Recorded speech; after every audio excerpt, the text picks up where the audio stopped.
In der heutigen Sprechstunde geht es um eine umgebaute Xbox Series X, die so jeder auch umbauen kann, denn es gibt offizielle Möglichkeiten, eine Software zu installieren auf deine Xbox Series X oder sogar S und du kannst PlayStation und auch Nintendo-Spiele spielen.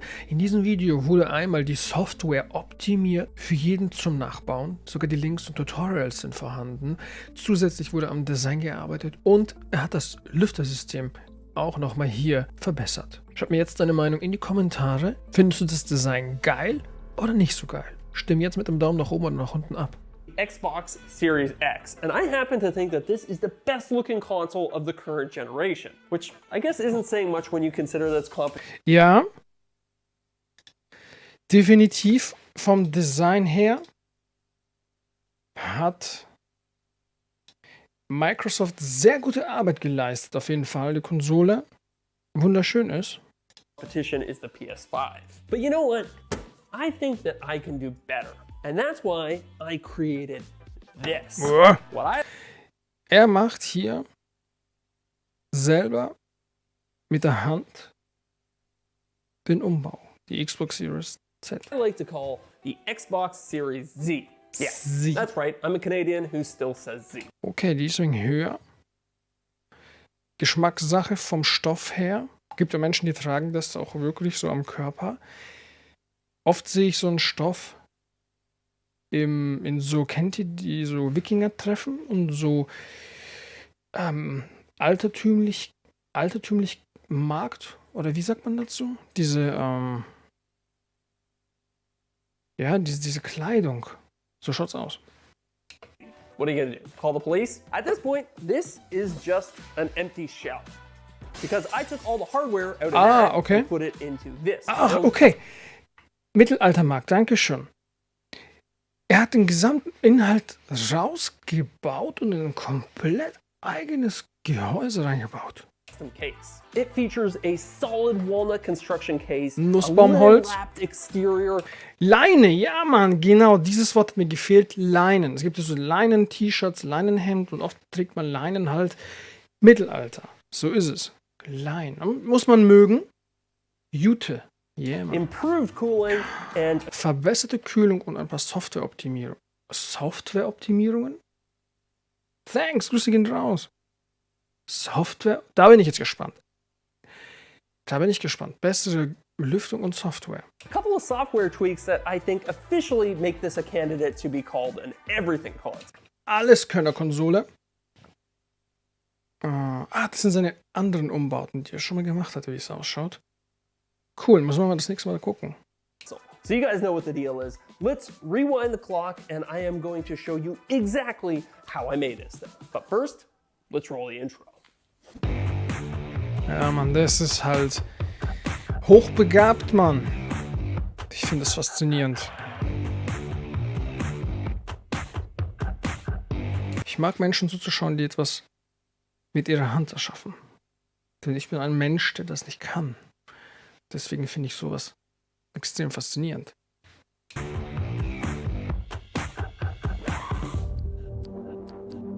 You know, what's the very first thing you do when you get a new $600 piece of electronics? You void the warranty on it, obviously. Before I could even get started on this build, I had to answer a very important question. Is it even feasible to make a new case for an Xbox? That might seem like a trivial question at first, but I really didn't know if... Das ist interessant, ne? Also so eine Frage habe ich mir selber noch nie gestellt. Kann man eine komplett andere Hülle bauen? Beziehungsweise Gehäuse, weil die Kühlung ist ja hier extrem aufeinander abgestimmt. Und das ist, glaube ich, die größte Herausforderung, wenn man die Konsole in ein neues Gehäuse baut. Wie ist dann die Kühlung? the case was integral to its functioning in any way. So I tore it down and then tried to boot it with all its parts just sitting on my desk. Plug HDMI in and it should... Gut, stimmt. Die nächste Herausforderung ist, wie verhält sich die Konsole, wenn sie außerhalb des Gehäuses ist. Ich kann mich so ganz schwer daran erinnern, irgendwo gab es den Trick, ich glaube bei der PlayStation 5, wir haben vor 2 Jahren mal sowas angeschaut Und da hat sie auch jemand rausgebaut, konnte die Konsole nicht starten, musste dann den originalen Knopf, glaube ich, wenn ich das richtig wenn ich das richtig in Erinnerung habe, den richtigen originalen Knopf aus der Konsole rausbauen, damit er die PlayStation starten konnte. Just be this button here to turn it on. Made the Oh, noise. Yes, sehr I think we're gut. good. Krass. where's my Xbox Einfach so hingelegt. Scheiß auf Kühlung. Einfach hingelegt. controller? Here it is. Okay, so Airflow. good news. It works outside of its case. So now I think I gotta start designing a new case for it. All right, so here we are in Coole the shop, Werkstatt. and today is going to be a day of very careful measuring. Okay, cool. Ja, okay, er misst es auch alles, aber er misst wahrscheinlich eher die Größe. And I suspect it's also going to be a lot of trial and error as we attempt to make the case for our Xbox. Speaking with the benefit of hindsight, this was actually one of the toughest parts of the whole project. I have no background in product design, and most of the building I do is measured in feet and inches. Designing this case was a matter of millimeters, and in some cases even smaller units than that. Krass. So ja, patience was okay. key. Das heißt, er misst das alles, überträgt es in sein Tool. Und wie er schon gesagt hat, Maßeinheiten, die Dinge, die er normalerweise baut. Here. I sind in carefully anderen measured Maßeinheiten. each piece of the Xbox and one at a time integrated them into my design. Fingers crossed, all those measurements and calculations are good. Don't really expect them to be, and that's why I said that there is going to be a lot of trial and error today. But hey, we got at least a first draft, so let's go carve that and see how it looks in real life. Now at this point, I'm sure there are more than a few people angrily hunting and pecking their way through a comment that says something like, using a CNC isn't real woodworking. Yes, I am working the wood with the aid of technology. But so is anybody using a table saw, or for that matter, even a chisel. Unless you're literally chewing and... Naja, ich sag's mal so, klar, er macht es jetzt nicht komplett mit den Händen, aber ey, wenn du das Gerät hast, ey, wir leben heute in einer Zeit, wo dir künstliche Intelligenz schneller Antworten liefern kann, wie, keine Ahnung, wie der Lehrer in der Schule. Die aktuelle KI ist klüger als jeder Lehrer aktuell. Mal, was ist los? Aber wenn er die Technik hier hat, warum nicht? clawing your way through your next woodworking project, I can't see a cohesive argument there. So just let people build whatever they want to build with whatever tools they want to use. Why is everybody so obsessed with gatekeeping? That is our first two pieces done. And we are going to grab our next piece that we're going to carve. And this is just going to be a test piece almost. I'm going to make it out of MDF. The final version will be made out of walnut, but I figure these pieces are going to need a lot of fine tuning in order to get right. So I'm not really expecting to nail it on the first try, and thus I don't want to use an expensive material. Ja, okay, verstehe The other ich. nice thing about MDF is that it just cuts a lot quicker than walnut, or, well, really any other material for that matter. It's Bevor er richtig teures Material ständig wegwirft, nimmt er halt jetzt das. so soft that the CNC bit can Einfach just eine fly Platte. right through it, which makes it an ideal material for rapid prototyping and iteration. Let's get that guy out of there. Pull that out. Looking nice. I got all my little USB ports here. I don't know. We'll see once it's over the Xbox. This is going to be our front slot with the CD or DVD or I don't know, is it Blu-ray on an Xbox? Text You get the oder idea. was? Then this plate here is for the back, and this is where all the ports are. I'm gonna cut this piece off, it flips on top, Okay. and then we have kind of our structure. I always feel like I'm gonna break the Xbox when I'm handling it like this. So on the bottom of the Xbox, Schreibt mir in die Kommentare, würdet ihr, wenn ihr eine 600 Euro Konsole, also wenn ihr 600 Euro ausgibt für eine Konsole, euch trauen, komplett neues Gehäuse zu machen? there's these two little pins here, this guy, and I did make holes for them here and here, so hopefully those line up. Yeah, there we go. I'm actually kind of surprised that fits as well as it does. Does our CD slot more or less line up? That's actually not Okay, doch too nicht bad. stecken. Doch nicht stecken. Ja, ihr seid alles handwerklich begabt. Ich gehöre immer zu denen, der neben dran steht und mit dem Finger zeigt. So macht man das. Let's check these ports around back. No, this is not quite right. We gotta move all of these ports over to the right, like a 1/4 inch or so. You know what? I knew there was gonna be some fit in it. Deswegen hat er hier mit diesen Pressplatten, keine Ahnung, wie der richtige Fachbegriff dafür ist, erstmal ein Muster gemacht. Issues, and that's why we did it like the way we did. Er will so eine schöne machen, One ja. thing that I realized while doing this project is that it's a lot easier to iterate on a design than it is to try and get a design perfect on the first attempt through careful measurement. You're probably not going to get it exactly right anyways, so just plan to do it a few times and get closer to perfection with each attempt. 5 minutes later on the CNC, and we now have a new backplate with the ports moved over 0.15 of an inch. So power cable looks like it's gonna go in just fine, and it does. USB cable goes in fine. Now the HDMI cable I'm a little bit worried about, and yes. We are going to need a bigger hole for our HDMI cable to go into, just because the bezel around this thing is so thick. So need one more revision on this backplate, but that's okay. It only takes like 10 minutes to make them. Er muss halt die ganze Zeit von vorne anfangen. Aber stellt euch vor, er hätte das mit den Händen gemacht. It took a couple of iterations, actually it took 3 iterations, but regardless, we now have our front and our back plates in position and they work. I'll still tweak them a little bit, but this is good enough to proceed on to the next step, which is getting the cap installed and figuring out the walls of our... Also ich bin gespannt, mit was er die Wände machen wird, weil es war ja auf dem Bild nur am Anfang Leine, also dieser Stoff zu sehen. Bin gespannt. As you may have noticed, I carved both the top and the bottom out of it and just kind of left them stuck together. Rather than having my CNC make all these exterior cuts, I find that it's just a heck of a lot faster to do them with my more traditional saws. Wow, ich liebe Holz. Und den Duft auch noch. This should go in like so. That's not bad. So, right? That's all. Jetzt müssen wir was mit der Kühlung. Ich habe ja gesehen, da oben ist dann hier der Lüfter. Good. Okay, let's do the sidewalls now. I honestly spent more time than I care to admit trying to figure out the best way to do this whole linen-wrapped exterior thing.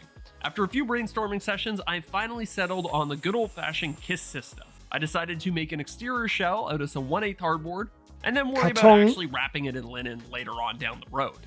Oh, and in case you're wondering about that conspicuous pile of brand new DeWalt tools in the background, I actually gave those all away to strangers in my Christmas special video.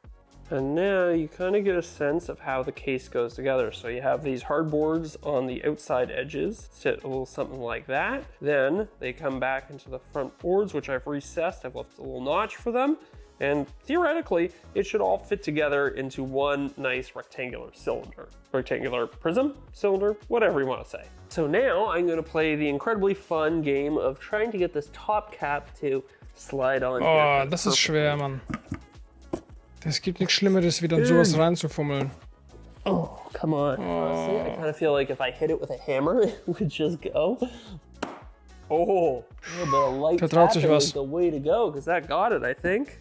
Not bad for a day's work. Honestly, I wasn't really expecting to get this far today. Cool. This next step was key to upgrading the cooling of the Xbox, but before we talk about that, let's talk about the sponsor of today's video in the top, and while the machine was busy with that, I set about gluing together my exterior shell. I used macht jetzt ein Wabendesign aufgrund des Kühlers. Blue painter's tape to hold all of the corners together, and then glued together the seams with a combination of wood glue and CA glue. The CA glue sets quickly and holds everything in place, while the wood glue sets a bit slower but offers a much stronger bond. Honestly, it's probably overkill in this application, but it's a handy trick that I wanted to include in the video. Oh boy, look at that. You know what that looks like to me? Schon geil. That looks like airflow. And next, also ich finde grundsätzlich so Wabenmuster echt schön. We are going to carve the final versions of the back and the front plate, and this time, instead of using MDF, we are going to use walnut. This was the culmination of all my previous iterations, but because I had ironed out all the bugs in MDF, I felt confident using my very last piece of walnut to carve these panels. At this point, with all of my final pieces cut, I figured that it would be prudent to do a test assembly. Let's start with the base. Fan sits in here like so. Das ist jetzt der neue, Lüfter? It's going to intake Den baut air er from the bottom of this piece. That's why nach von it's off unten of the surface like that. It's going to nach blow oben. air up this way. So next, the Xbox itself sits in there like that. Then you have Also er macht es ja anders. Er macht ja, das Gehäuse hat ja grundsätzlich oben und zieht ja die warme Luft raus. Ne? Und hier bläst er dann einfach die Luft von unten durch nach oben. the slot here. It Okay. goes in place. Then this is the back plate. It goes back here. Side cover goes on, a little something like that. And then this sits down on top of everything else. There we go.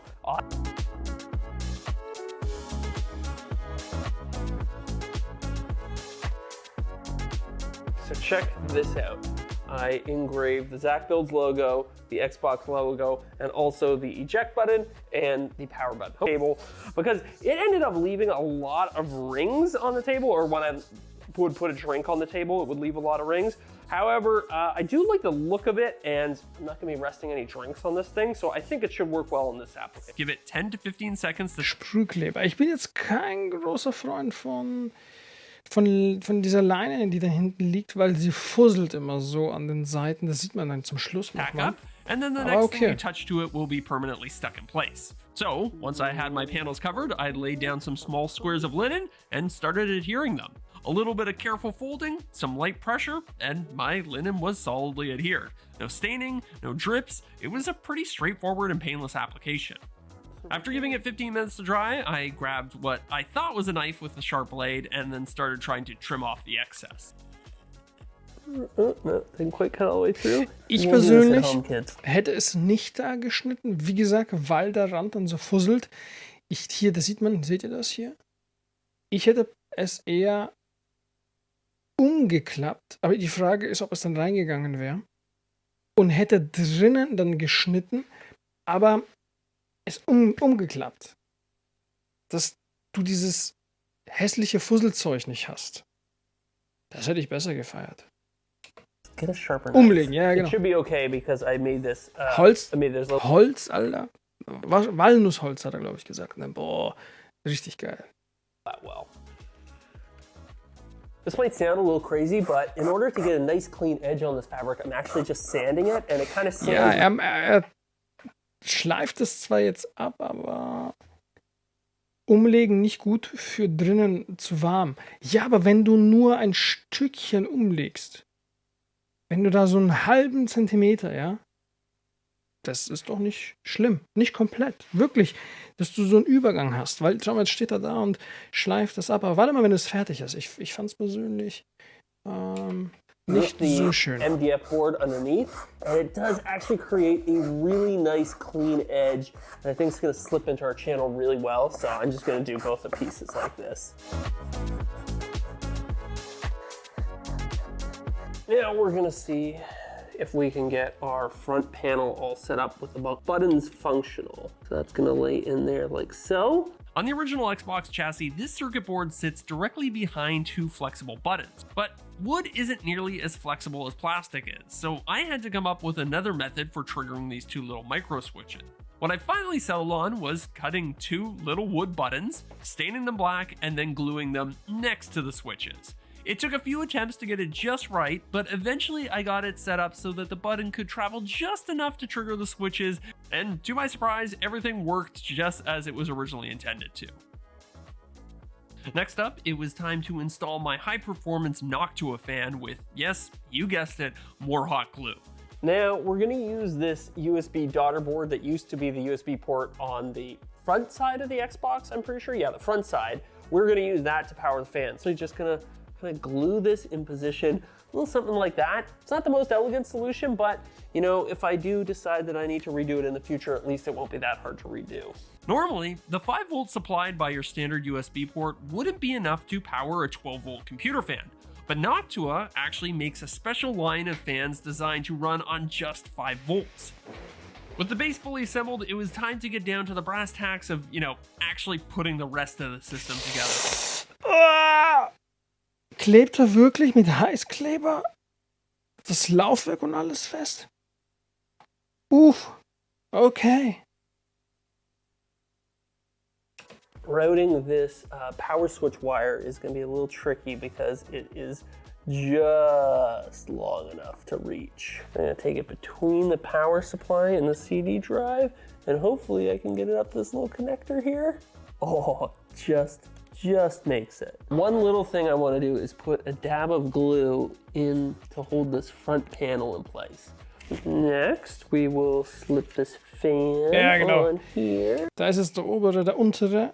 Thread it onto this post. Teeny dab of glue. Come on, glue.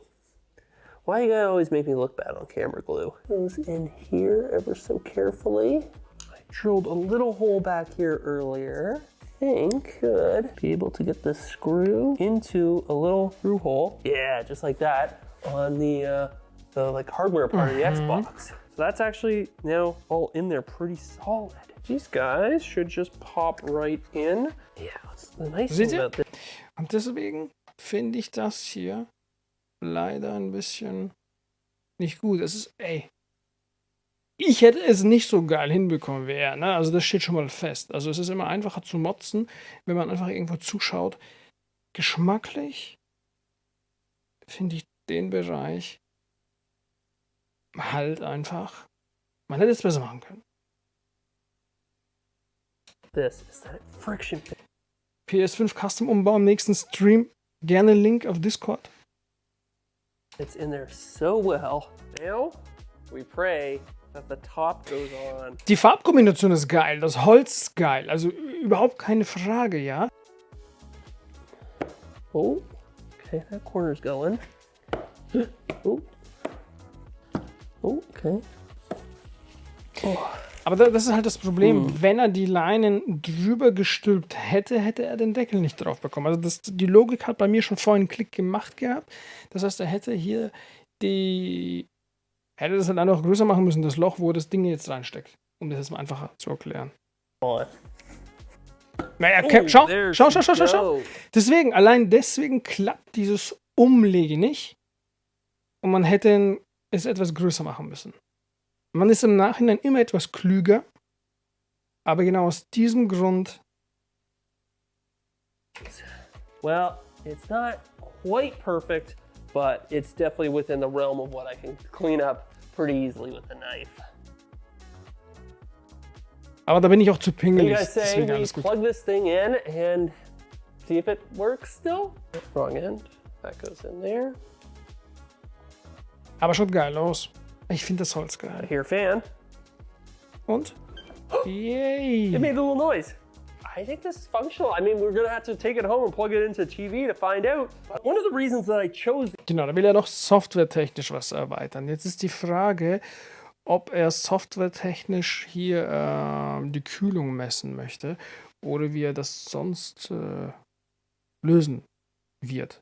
An sich, meinen riesengroßen Respekt. Wer sowas kann, Alter, geil. Also, crazy. The Xbox Series X for this project is because with a few simple software tweaks, you can get this thing to emulate older game consoles. So not only is it the latest version of Xbox and every previous version of Xbox, but it's also capable of being an N64, a Super Nintendo, and I don't really know how far that rabbit hole goes, but this is potentially the most complete everything console that I've ever made. But I think I'm getting a little bit ahead of myself, so why don't we just plug this thing in, make sure it still outputs a display signal, and then we can worry about doing all the software tweaks. Test the HDMI port still plugs in. Yes, it does, very nicely. Aber weißt du, was ich glaube? Das fällt mir jetzt auf. Nach einer Woche habe ich das schon vergessen und das fällt gar nicht mehr auf. Das verschwimmt im Design. Still turns on. That's a good sign. Update. I have to update it. Why do consoles do this? The whole thing about a console is that it's supposed to be easy and ready to go whenever you are. I don't want to have to update it all. Der größte Nachteil jeder Konsole. Update, Alter. Okay, muss man am PC auch machen. Was Scheiße. Update. Aber ich habe irgendeine Software, die macht immer Update. Immer. Nur, die lebt von Updates. Allein mein Tesla. Scheiß Updates. All the time. Nur Updates. So I had a whole little section here about how to get emulators on your Xbox, but it turned out that the instructions that I had didn't really work anymore. Don't say download button. Okay, hold on, one sec. ja. Oh boy, so here we are a few hours later and Ja, 4 Stunden später, er hat seine Konsole. Ist es dann gehackte, die Konsole? Oder, also, ist es eher so wie Jailbreak dann, wie man das aus der iPhone-Zeit kennt? Weil die PlayStation ist und die Nintendo ist ja komplett dicht. Nintendo hat ja auch deswegen eine neue Revision rausgebracht. Ich muss schauen, dass ich wieder runtergucke. Meine Kamera hängt immer oben. Nintendo hat hier eine neue Hardware extra rausgebracht, eine neue Revision der Standard Nintendo Switch, weil ja irgendwie hardware-technisch man sie ja irgendwie den Kopierschutz umgehen konnte und das haben die dann gefixt, hardware-technisch. Das ist also mein letzter Stand. Aber wie ist es dann bei der Xbox, wenn er den heftigsten Emulator draufballert, wo man dann auch Spiele spielen kann? I finally, after much tweaking, got RetroArch, the emulation software that I like to use, running on the Xbox. Now, basically, there are two ways to do this. There's an easy way and a hard way. The easy way is not currently working, so I had to do it the hard way. I think Microsoft is actually actively blocking the easy way. Okay. Microsoft hat sich anscheinend dagegen schon mal gewehrt. Deswegen funktioniert sein einfacher Weg nicht mehr. Jetzt bin ich mal gespannt, wie der harte Weg ausschaut.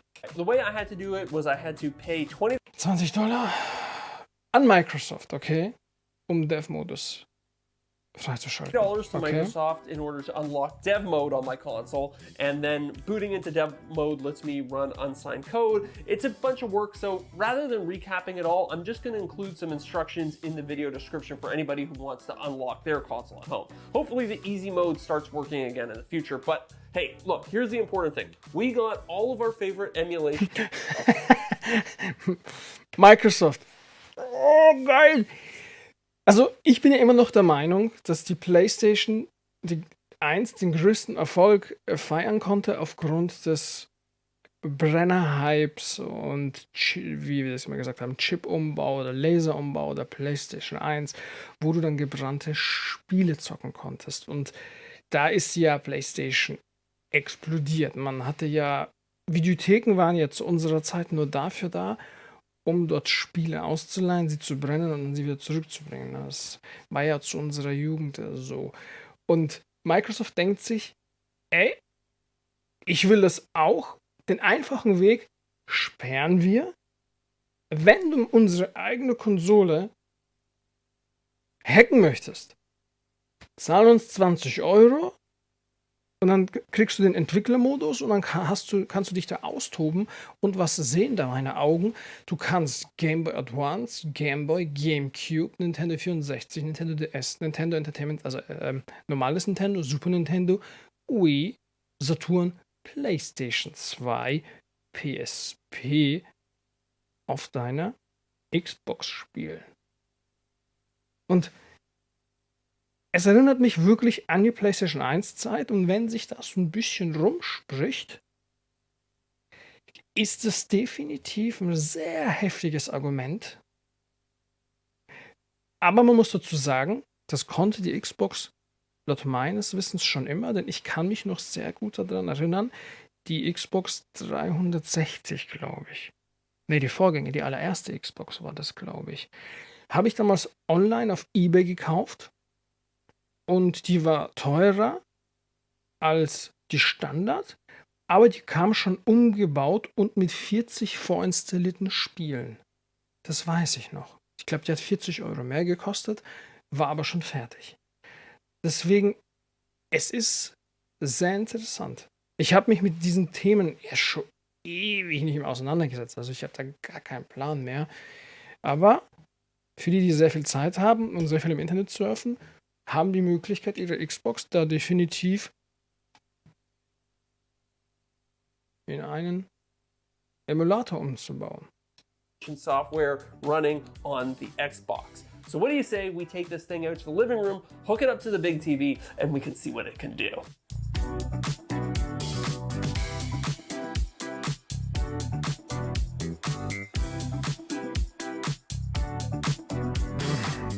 Läuft tatsächlich. Here are the headline stats. This thing is an emulation beast. It is capable of running everything up to and including the PlayStation 2 with ease. In fact, alles, was die PlayStation 5 nicht emulieren kann, kann die Xbox emulieren. Nee, nicht wirklich, oder? Die PlayStation 3. Welche Spiele waren das jetzt? Die Sony seit Jahren so ein bisschen im Weg stehen? Waren es die PlayStation 3 Games? Weil die 1er, die 2er. Welche Spiele waren früher noch im alten PlayStation-System, die du ja nur digital zocken konntest und nicht runterladen konntest? Ich glaube, das war PlayStation 3, ne? Was so nicht wirklich funktioniert. Deswegen geht es auch hier, glaube ich, nicht. Bin mir jetzt nicht sicher. Schreibt's gerne in die Kommentare. I think there's some serious untapped horsepower here, so I wouldn't be surprised if we see PS3 and even Nintendo Switch emulation added to the Also, wenn die Switch da reinkommt und du kannst deine Switch-Games da drauf spielen und PlayStation 3 Spiele, ich sag's dir, wenn das eine hinkriegst, das ist und du hast einen Game Pass, ich sag dir, unterschätzt nicht die Kraft der Emulatoren. Je einfacher sie sind, also man sieht ja, es ist jetzt der schwere Weg, den er gemacht hat. Aber ich persönlich bin der Meinung, ist ein heftiges Argument. Selbst wenn du dir einfach nur eine Xbox Series S kaufst und nur für Emulatoren nutzt und alle Games, von der Leistung her wird es funktionieren. Und dann nebenbei noch ein Game Pass. Das ist crazy. Xbox Series X in the near future. Everything gets upscaled to 4K and looks great on my TV here. The 4K controller feels Hochskalierung. great, really good for emulation. It's taken me a little bit to get used to the whole Xbox form factor, but you know what? I'm getting there. There are still some small emulation hiccups here and there, but that's pretty much par for the course. This is definitely like an 8 out of 10 experience. And don't forget, this is an Xbox Series X, which means it's capable of running all of the old Xbox titles, or at least most of them. They get upscaled, they get performance modes added to them, they get auto HDR added to them, a whole bunch of little trickery that makes those old games look even better. Couple that with the Xbox Game Pass, and yeah, I think this thing is gonna keep me busy over the holiday season. And man, I just love how this thing looks. I don't know if this Krass. Was ich sehr schade fand, dass er nicht gezeigt hat, wegen der Belüftung, wie hier letztendlich es vom Lüfter her, ne, vom Airflow her, also Messungen und so weiter, das wäre auch richtig cool gewesen. Aber anscheinend funktioniert's.